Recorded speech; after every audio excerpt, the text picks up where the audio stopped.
Shalom Re'im. Olá amigos, bem-vindos à série de vídeos sobre Jonas do issohebraico.com. Esse vai ser o último vídeo na nossa série dos primeiros 3 versículos do capítulo 1 de Jonas. Aqui nós vemos o texto completo e o que eu quero fazer com vocês é um pequeno início de uma análise do discurso. O que nós vamos fazer então é quebrar o texto em divisões importantes. Eu vou mostrar para vocês primeiro como que isso deve ser feito, depois nós vamos ver a divisão completa do texto. A primeira divisão que eu vou mostrar para vocês então é essa aqui. Nós temos primeiro um verbo, o seu sujeito e o seu objeto indireto. Vayahi davar Yahweh el Yonah. E veio a palavra do Senhor a Jonas. Ven amitai. Aliás, ven aqui nós esperaríamos ver ben, não é? Por quê? Porque o bet é uma letra begad kefat. Por que nós não temos o dagesh aqui? Bom, porque a palavra que veio antes de ven, na verdade, termina com um som vocálico. Já que ela termina com um som vocálico, a palavra ben será pronunciada ven e não ben. Lembrem-se que nós teremos aquele dagesh leni com as letras begad kefat apenas quando o som antecedente é um som consonantal e não vocálico, tá bom? Mas isso na verdade não tem nada a ver com a análise do discurso. O que eu queria falar com vocês agora é sobre a razão pela qual eu coloquei Ven Amitai aqui, filho de Amitai, aqui embaixo de Jonas. Bom, porque assim como nós vimos antes, Ha'ir Hagadolah é uma frase apositiva a Nínive. Aqui também, Ven Amitai é uma frase apositiva a Jonas. Quem é Jonas? Jonas é o filho de Amitai. Tá bom? Então por isso eu subordinei essas duas palavrinhas aqui a Jonas. Vamos continuar então. Agora você vê aqui o versículo 1 e o versículo 2 completos em uma forma de análise de discurso. O que eu faço aqui, depois dessa aposição, eu coloco o segundo verbo do versículo 1, lemol. Por que eu coloquei lemol aqui embaixo de davar? Bom, porque davar é o sujeito. O sujeito está dizendo, não é? O sujeito diz. Diz o quê?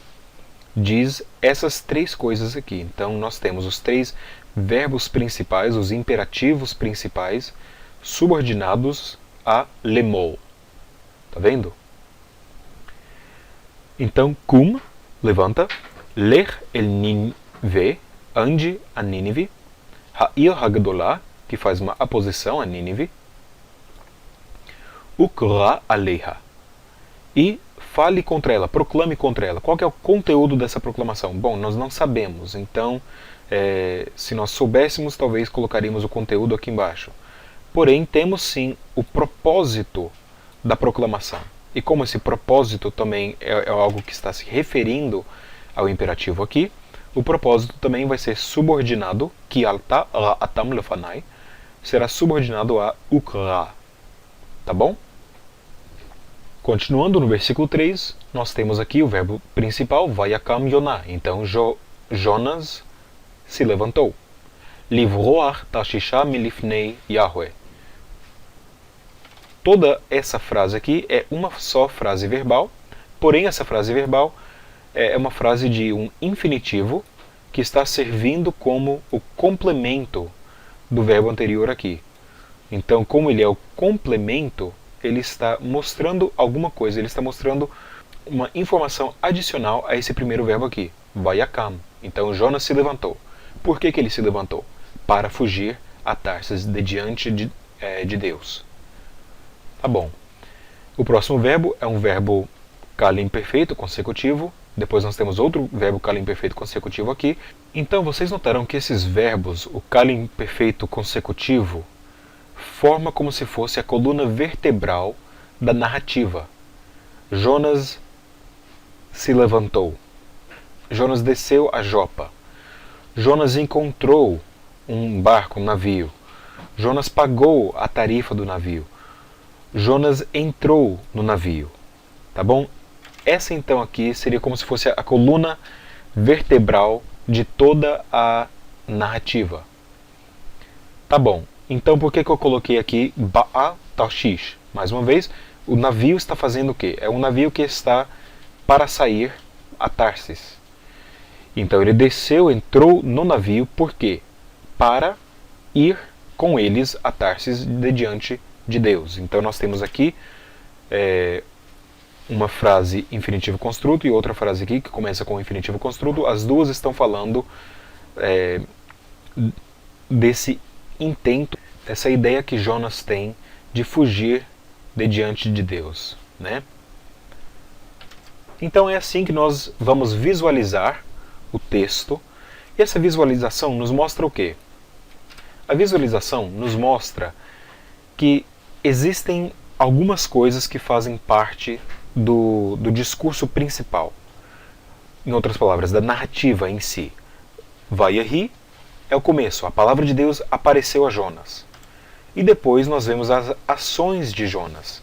Esses verbos, então, formam o fundo da história, isto é, o background, né? O que está atrás, por detrás de toda a ação que está acontecendo aqui na narrativa. Porém, nós temos aqui, todo o versículo 2 não contém um Kal imperfeito consecutivo. Por quê? Porque tudo isso faz parte daquilo que a palavra de Deus disse a Jonas. Então nós temos, em vez de ter um Kal imperfeito consecutivo, nós temos um versículo que é regido por 3 imperativos. Essa análise do discurso, então, nos ajuda a visualizar como que a narrativa está se desenvolvendo, como que o enredo da história de Jonas, pelo menos nesses primeiros 3 versículos, está se desenvolvendo. Espero que isso ajudou. Espero que isso também te ajude na hora de traduzir e notar essas influências da narrativa na hora de preparar um texto para um sermão ou para um esboço para uma escola dominical, alguma coisa assim. Tá bom?